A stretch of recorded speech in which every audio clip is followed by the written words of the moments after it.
Et si je te disais que la douleur que tu ressens fait partie d'un plan? Et si cette épreuve que tu maudis aujourd'hui était en réalité une miséricorde d'Allah déguisée? Oui, je sais, ce n'est pas facile à croire quand tout va mal. Mais écoute-moi bien. Parfois, Allah te brise pour mieux te reconstruire. Parfois, il te retire quelque chose pour te rapprocher de lui. Regarde ta vie. Est-ce que ce n'est pas dans les moments les plus difficiles que tu as le plus prié, que tu as pleuré sincèrement sur ton tapis, que tu as parlé à Allah avec tout ton cœur?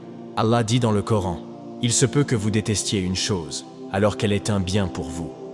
Et il se peut que vous aimiez une chose, alors qu'elle est un mal pour vous. Allah sait, et vous ne savez pas. » Sourate Al-Baqarah 2216. Ce verset, c'est une clé. Il nous rappelle que nos yeux voient le moment présent. Mais Allah, lui, voit l'ensemble de ta vie.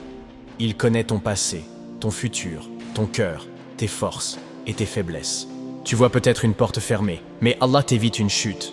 Tu vois une rupture douloureuse, mais Allah t'éloigne de ce qui allait briser ton âme. Tu vois un échec, mais Allah te prépare à quelque chose de bien plus grand. Il y a une histoire que j'aime beaucoup, celle d'un homme pieux qui a perdu son travail. Il était désespéré. Il ne comprenait pas pourquoi Allah le mettait dans cette situation alors qu'il priait, jeûnait, donnait aux pauvres. Mais quelques mois plus tard, il a trouvé un autre travail, bien meilleur, dans un environnement sain, avec un patron respectueux. Et là, il a compris. Allah ne l'a pas puni, il l'a protégé. Toi aussi, peut-être qu'Allah te protège. Peut-être qu'il retarde ton mariage, ton projet, ta réussite.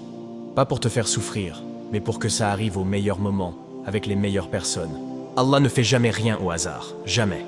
Rappelle-toi ce que dit Allah dans le Coran. Ton Seigneur ne t'a ni abandonné ni détesté. Sourate Ad-Duha 93:3. Ce verset a été révélé au prophète Muhammad, paix et bénédiction sur lui, quand il traversait un moment de silence, de doute. Allah l'a rassuré. Et aujourd'hui, il te rassure aussi à travers ces mêmes mots. Alors mon frère, ma sœur, la prochaine fois que tu traverses une tempête, ne baisse pas la tête, lève-la vers le ciel.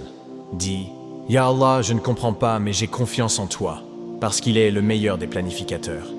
Il te voit, il t'entend, et il ne t'abandonnera jamais. » Et si ce message te parle, si tu crois qu'Allah a un plan parfait pour toi, même dans tes épreuves, écris « Amin » dans les commentaires pour dire à Allah que tu acceptes son plan, même quand tu ne le comprends pas.